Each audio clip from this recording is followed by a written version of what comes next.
आणि त्याची उद्घाटनही आदरणीय प्रधानमंत्री मोदीजींच्या हस्ते केली। याचा देखील आनंद आणि समाधान आम्हाला आहे। शेवटी सरकार कुणासाठी असतं? सरकार हे सर्वसामान्यांसाठी असतं, लोकांसाठी असतं, राज्याच्या विकासासाठी असतं आणि ते आम्ही तंतोतंत पालन करण्याचं आणि त्याचं नियोजन करण्याचं काम आम्ही 2.5 वर्षात केलं। याचं खूप समाधान आम्हाला आहे आणि एकीकडे विकास, दुसरीकडे कल्याणकारी योजना, या दोघांची आम्ही सांगड घातली आणि मग सरकारच्या माध्यमातून सर्वसामान्याच्या आयुष्यामध्ये एक काही ना काही एक आधार म्हणून, एक सहकार्य म्हणून, एक सरकारची जबाबदारी म्हणून पार पाडली पाहिजे, ती पार पाडण्याचा प्रयत्न आम्ही आटोकाट केला आणि त्यामध्ये आदरणीय प्रधानमंत्री मोदीजी, गृहमंत्री अमित शाह साहेब असतील, नड्डाजी असतील, केंद्रीय मंत्री असतील, त्यांनी आम्हाला वेळोवेळी प्रत्येक वेळेस आमच्या प्रस्तावांना मान्यता दिली आणि या राज्याला पुढे नेण्यासाठी एक आपण जसं म्हणतो डबल इंजिनचं सरकार या ठिकाणी आम्ही 2.5 वर्ष चालवलं आणि त्याचा फायदा या राज्यातल्या जनतेला झाला आणि या जनतेने देखील कामावर विश्वास ठेवून आमच्या कामाची पोचपावती या निवडणुकीमध्ये भरभरून दिली। आपल्यालाही कोणालाही किंवा अनेक सगळे अंदाज वर्तवणारे जे सगळ्या एजन्सी असतात, एक्सपर्ट असतात, त्या सगळ्यांचा अंदाज या ठिकाणी बाद ठरवला आणि त्यामध्ये मतदारांना धन्यवाद द्यावे तेवढे थोडे आहेत। म्हणून मी पुन्हा एकदा सांगेन, माझ्या लाडक्या बहिणी असतील, लाडके भाऊ, लाडके शेतकरी, लाडके ज्येष्ठ, सगळेच या महाराष्ट्रातले सर्व घटक यांनी पूर्णपणे ऐतिहासिक विजय मिळवून दिला। त्यामुळे आता आमची जबाबदारी आणखी वाढली आहे। आता आम्ही टीम म्हणून देवेंद्रजींना आता पूर्वी देखील 5 वर्षाचा अनुभव आहे, त्यांचा अनुभव आम्हाला 2.5 वर्षासाठी देखील कामी आला। आता पुन्हा मुख्यमंत्री म्हणून त्यांचं नाव शिफारस करण्याची संधी मला मिळाली, त्याचाही आनंद मला आहे आणि म्हणून आमचं अगदी टीमवर्क जसं 2.5 वर्ष झालं आणि राज्यातल्या जनतेला या ठिकाणी आम्ही सहकार्य करू शकलो।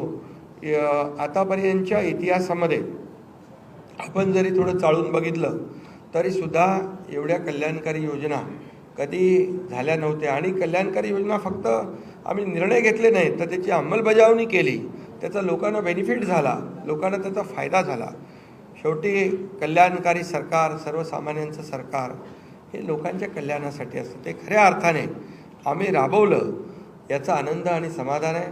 त्यामुळे मी पुन्हा एकदा देवेंद्रजींचं मनापासून अभिनंदन करतो की पुढचा आपला जो प्रवास आहे तो अतिशय यशस्वी आणि राज्याला पुढे नेणारा, या राज्याचा विकास करणारा आणि सर्वसामान्यांना न्याय देणारा ठरेल आणि त्यामध्ये नक्कीच आपला सर्वांचा सहभाग असेल, सहकार्य असेल।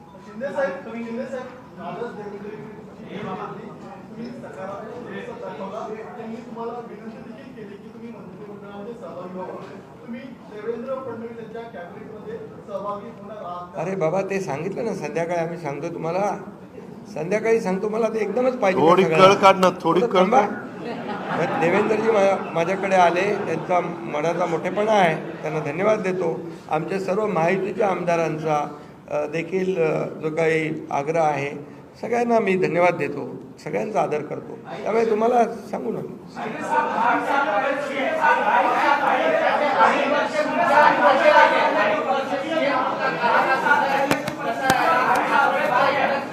अरे बाबा, एवढी कामं केली की आठवणीतलं एक क्षण काय सांगू, एवढे निर्णय आम्ही घेतले की ते सर्व निर्णय ऐतिहासिक होते।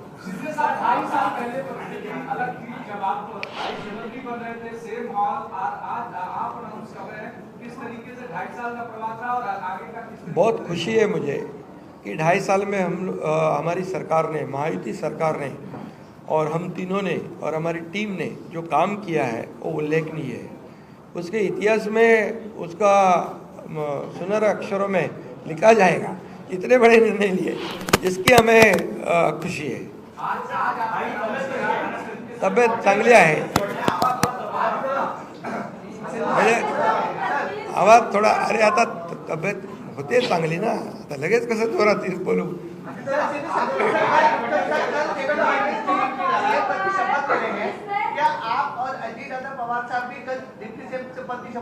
अरे भैया अभी तो कहा, देवेंद्र जी ने भी कहा, मैं भी कह रहा हूँ, रुको थोड़ा, अभी शाम तक रुको, अभी कल शपथ शाम है तक ना? उनका समझ में आएगा. नहीं, मैं तो लेने वाला हूँ. मैं रुकने वाला हूँ. दादा को नहीं, अरे भाई दादा को अनुभव है, दोपहर शाम को भी लेने का और सुबह भी लेने का.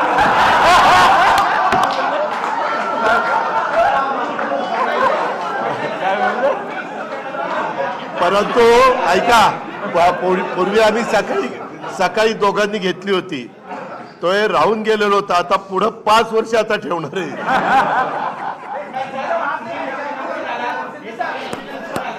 काय अरे सगळे कन्फ्युजन दूर होतील, थोडी कळ कळ काढा, काढा. काही कन्फ्युजन ठेवणार नाही, सगळं क्लिअर. काही कन्फ्युजन नाही आहे. हे बाबा काही कन्फ्युजन नाही. सगळ्यांना उद्या तुम्ही 5:30 वाजता नाही 5 वाजता हजर व्हा आणि परत दादांच्या बद्दल किंवा आमच्याबद्दल काय तुम्ही बातम्या सांगा. चला धन्यवाद.